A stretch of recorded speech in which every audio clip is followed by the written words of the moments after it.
What's going on, it's the Polygon Don, and today I want to talk about 5 more AAA bangers you might want to consider adding to your PS3 collections. Big budgets and bigger spectacles, this series focuses on the flashy heavy hitters from the 7th generation of consoles. And in today's video there's a criminal period drama set in an open world, a blood-soaked tale of vengeance and betrayal, a harrowing survival horror and more. So without further ado, let's get into it.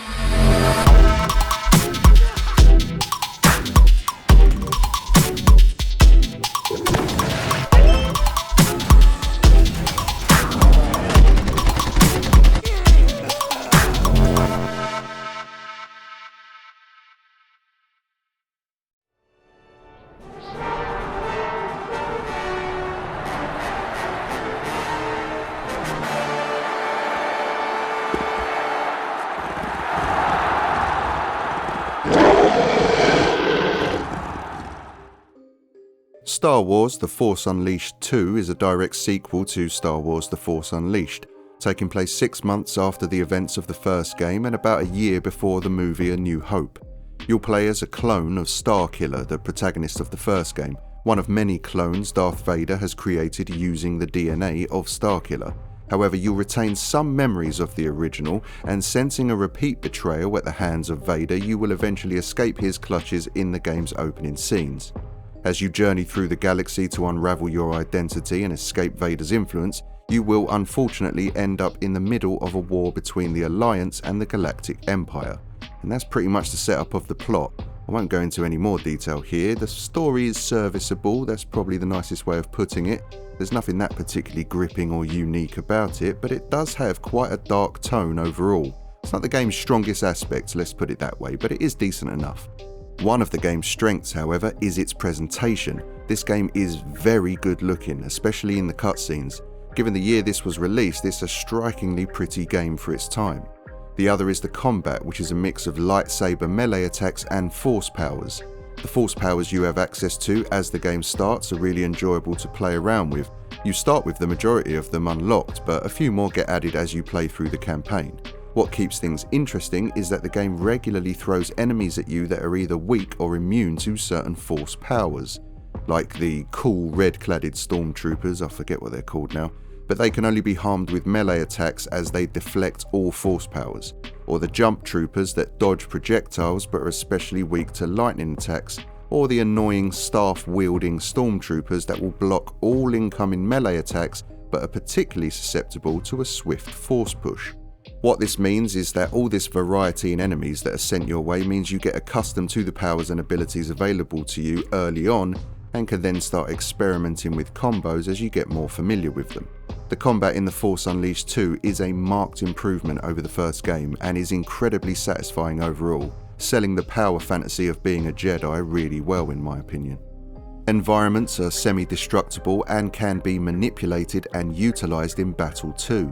For example, grabbing a large table or statue, electrifying it and then hurling it at your enemies can often give you the edge in battle if you're facing a large crowd or a particularly tough opponent. There's actually a lot of tools at your disposal to experiment with and have fun. And make sure you do mess around and have fun, as the game does not stick around. The main drawback of The Force Unleashed 2 is that it is frighteningly short. And I'm all for a condensed experience. I appreciate it when a game doesn't pad out its world with meaningless rubbish just to give you the illusion of a big game, but I do feel that this one kind of ended just as it got going. It's about half the length of its predecessor, and it doesn't help matters that some levels, like when you visit Dagobah, are literally just corridors you walk through for a few minutes before a cutscene kicks in.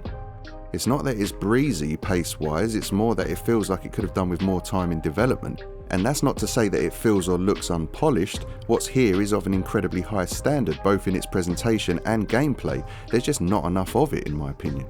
You can finish it in around 5 to 6 hours, providing you're not trying to 100% it. I mean, there are challenges that unlock as you play that give you a bit more game, so to speak, and there's difficulty options too, should you want to replay it in a harder mode. But the main campaign on its own is a brisk one, so bear that in mind if you wanted to try this one out. There's not much in the way of RPG mechanics other than upgrading your force powers. They can each be leveled up 3 times, and doing so will enhance their effectiveness, but there are no individual stats to level up. You can find these holographic coloured cubes hidden throughout levels that can increase your health or force power, for example, depending on the colour, but this is very much an old school level-based hack and slash game. Another great example of its time is that finishing moves are enacted via quick-time events for the bigger enemies, which might annoy some of you. I don't mind them too much as the animations were pretty cool, but I thought it worth mentioning. Another relatively hidden feature are the crystals that you unlock that not only change the colour of your lightsabers but can also add additional passive benefits like replenishing your force energy with each successful strike or gaining more health with every defeated enemy. So to surmise, while it does feel like half the game of the first, everything else about it is just such a step up. The presentation is much more finessed and most importantly, the moment-to-moment gameplay is way more refined and addictive to play, and in my eyes, definitely deserves a spot in any PS3 collection.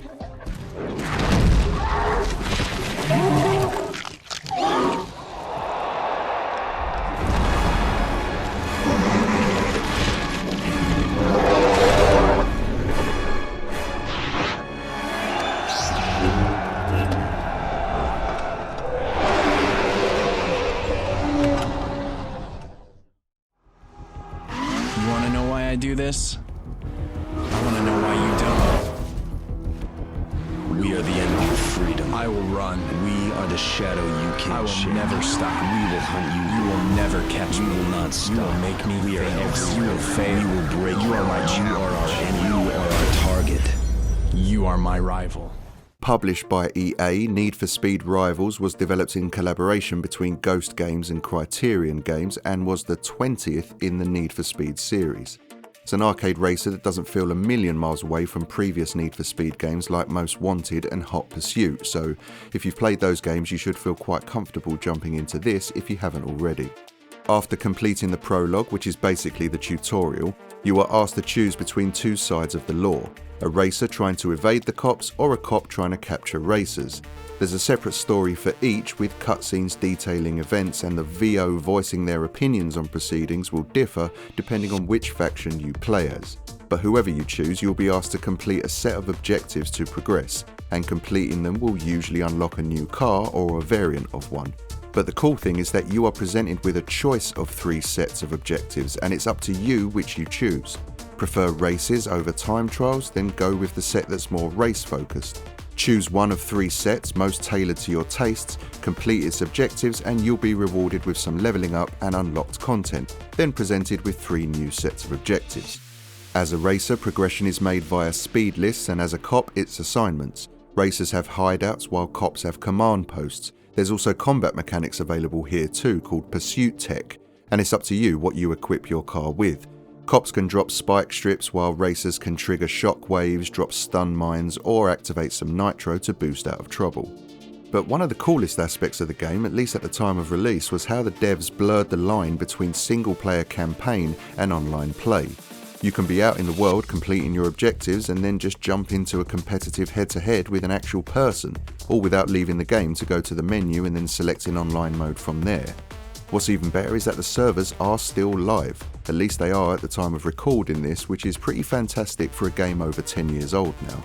But unfortunately it's because of its open world nature and matchmaking abilities that the game is locked to 30 frames per second on PS3, which is a bit of a shame as these types of games always benefit from as high a frame rate as possible, but what it lacks in frames it more than makes up for in looks and fidelity. It's an insanely pretty game for the PS3. It came out late in the PS3's life cycle, releasing in 2013, and you can really feel this squeezing out every last bit of juice the console has available. There's not much in terms of customization other than the weapons you equip in Pursuit Tech. What's on offer is pretty much stock cars with no meaningful tinkering opportunities, so that may be a deal breaker for some. Not me though, as I prefer just jumping in and driving off when it comes to arcade racers like these, but thought I'd mention it anyway for the petrol heads out there. It's arcadey but not super easy. The cops pose a genuine problem here if you're playing as a racer. They're often very tricky to evade and have extremely fast cars to hound you with. It can get a little annoying, but they can be instantly evaded if you jump into one of your many hideouts scattered throughout the map. The problem is getting there without being busted first. What helps is exploring and learning the lay of the land, as there are shortcuts not detailed on your map as well as ramps and jumps. It's quite similar to Most Wanted in that regard. But whether you get down with any online activity or not, the single player campaigns in this are stuffed with things to do, and it's all just presented so brilliantly. It really does look like a next-gen game on old-gen hardware, and would be a great addition to any PS3 collection.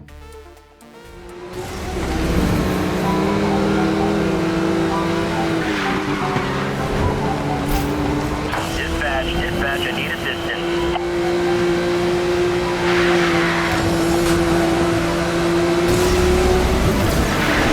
Lost visual. All units in Code 3 pursuit. Visual lost on suspect. Advise any contact. Over. Marker bred insanity, murder, and chaos. It bred necromorphs.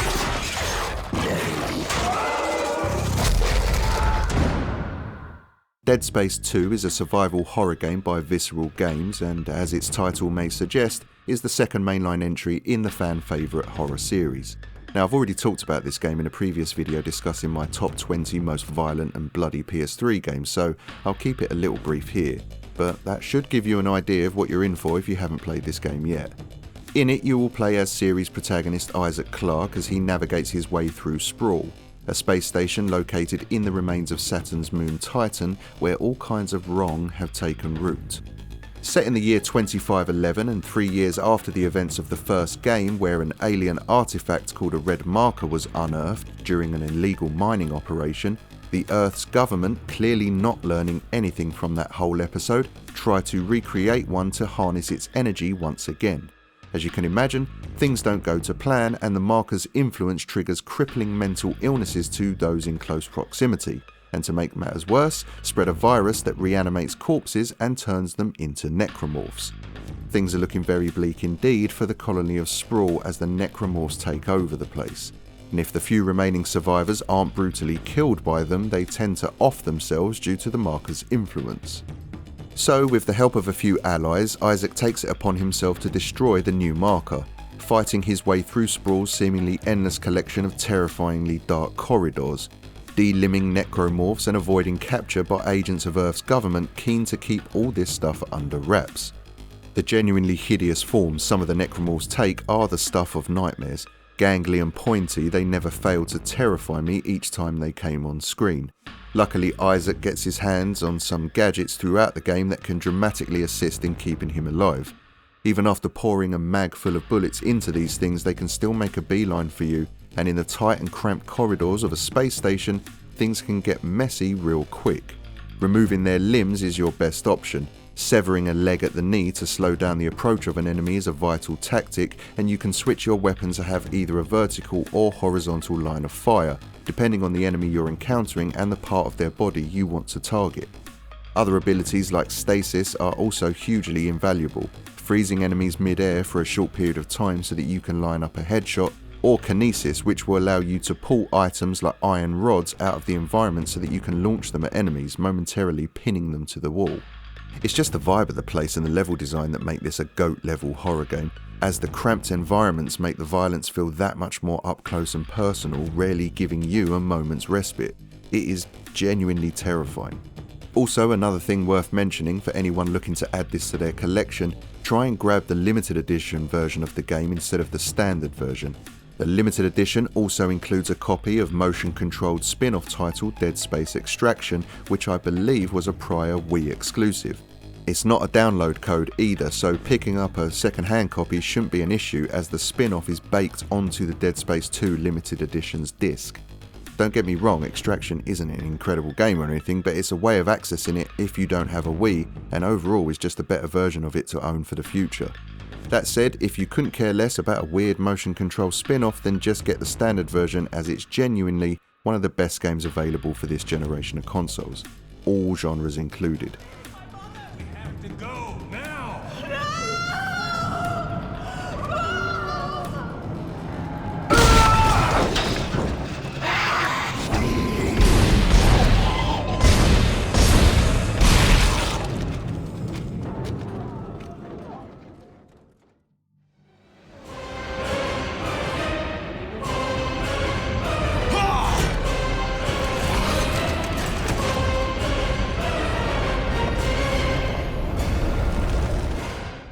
Next up is God of War 3, and just like Dead Space 2 was featured on the same bloody and violent PS3 games video I made a while back, so I'll keep things a little brief here and include a link to that video in the description should you want to check it out.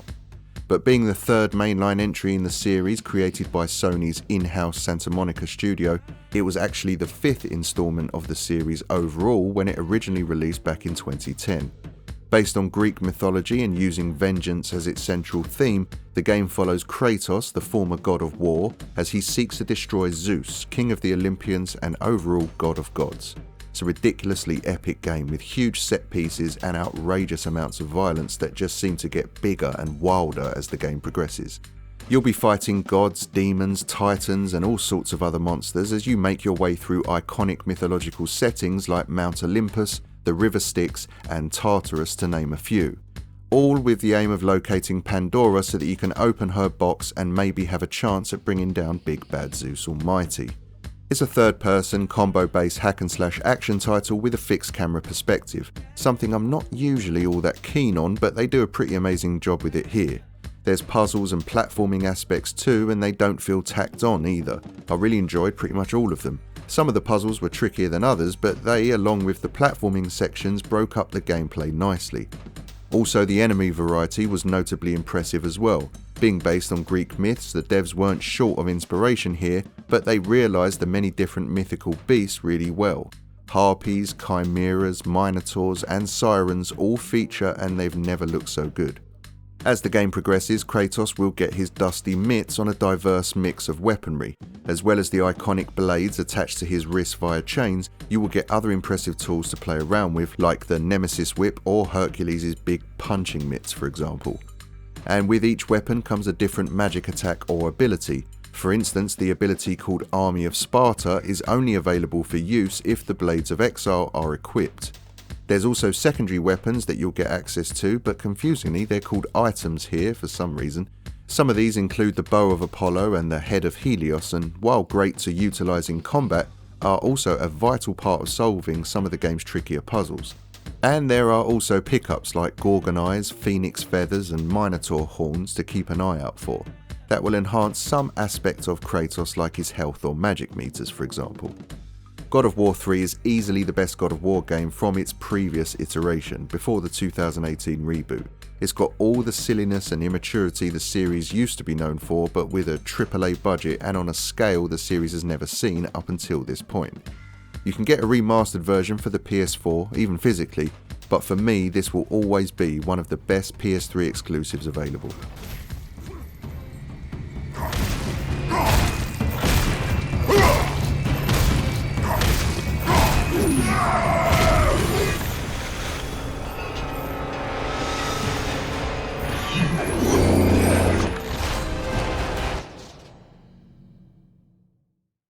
So what's the plan? First, we're gonna trash this place. And how are we gonna do that? With this. Go ahead, boys. Hey, come on, guys. Now you can either help us or stay out of our way. Let's go teach these fuckers a lesson. What the fuck was that? Mafia II is a third-person action-adventure game set in the small open world of Empire Bay, the game's fictional city loosely taking influence from New York, Chicago and Detroit. It's the second title of the Mafia series from 2K, but feels and acts as a standalone installment. You'll play as Vito Scaletta, an immigrant from Sicily who transitions from war veteran to mobster in the game's first few hours and ends up caught in a power struggle between the city's main mafia families. Like GTA and all other games of its kind, you'll navigate the world either on foot or in cars, both legally or illegally obtained, and should you get up to no good and be seen by police, they will respond in kind and attempt to arrest you using the familiar wanted system. That is unless you can escape them, of course. Very authentic looking and sounding, the voice acting as well as the writing itself is of an incredibly high standard. It really sells you on the rags to riches life of a mobster. Vito is especially likeable and more relatable than the other characters as his life didn't always involve crime. The game starts during the Second World War with Vito being enlisted as a paratrooper. After a temporary discharge due to being shot, Vito finds himself back home in Little Italy. Joe, a lifelong friend of Vito's, hasn't had as honest a life, but nonetheless pulls some strings so that Vito can stay home permanently and then plugs him into the criminal underworld of Empire Bay to make ends meet.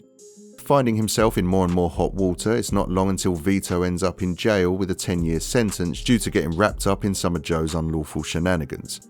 I really liked Vito as a protag, and best friend Joe was also hilarious, but is exactly the kind of person your mum wouldn't want you hanging around with, as it's always him that causes the trouble, but it's only ever you that gets caught and punished for it. Whilst in jail, you'll guide Vito through a few scraps, which hones in your melee brawling skills, but it also introduces you to a few more key characters, like high-ranking mobsters belonging to the other crime families, and for me, it's here where the story really started to get interesting. After keeping his mouth shut and serving his time, Vito gets out, and it's quite mad how much changed from the 1940s to the 50s. In real life, I mean. It's like the world went from black and white into full-blown Technicolor, and this game does a fantastic job of conveying that. The cars are different, people's clothes are more colourful and revealing, even the music is much more diverse and energetic. There's a great chapter that involves some rockabilly greasers who didn't even exist before Vito went to jail. It's very much a 7th gen open world game, or if you want to be glib about it, you could easily just call this a GTA 4 clone with less things to do. But there is just something special about this one that makes it a cut above the many other games of its ilk that were released during the PS3 and Xbox 360 era. There's something classy and mature about it, and like the best mobster movies out there, it isn't filled with violence, but when violence does occur, it sort of explodes out of nowhere and ends up feeling all the more shocking for it. It's a bit of a slow burn at first, both in its narrative and gameplay, but because of this, the game racks up the tension as it builds towards its climax. If you grew up watching The Godfather or Goodfellas, for example, and haven't played this yet, then you really owe it to yourself to rectify that and get this in the collection. A remastered definitive edition was released for PS4 and Xbox One that is also available on current gen consoles, which is probably the better way to experience it today, but for my collector buddies, or the purists out there that want to experience the original game on its intended hardware, then the PS3 version still runs great and in my humble opinion is vital for any collection. Get ready. Alright, I'm on it. All right, showtime. They got guns up there in that window! Vito, waste that fat fuck.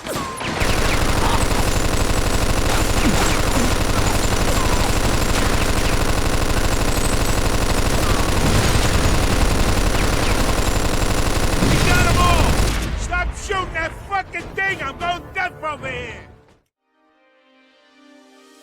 Well, there it is guys, 5 more AAA blockbusters to add to your PS3 collections if you don't own them already.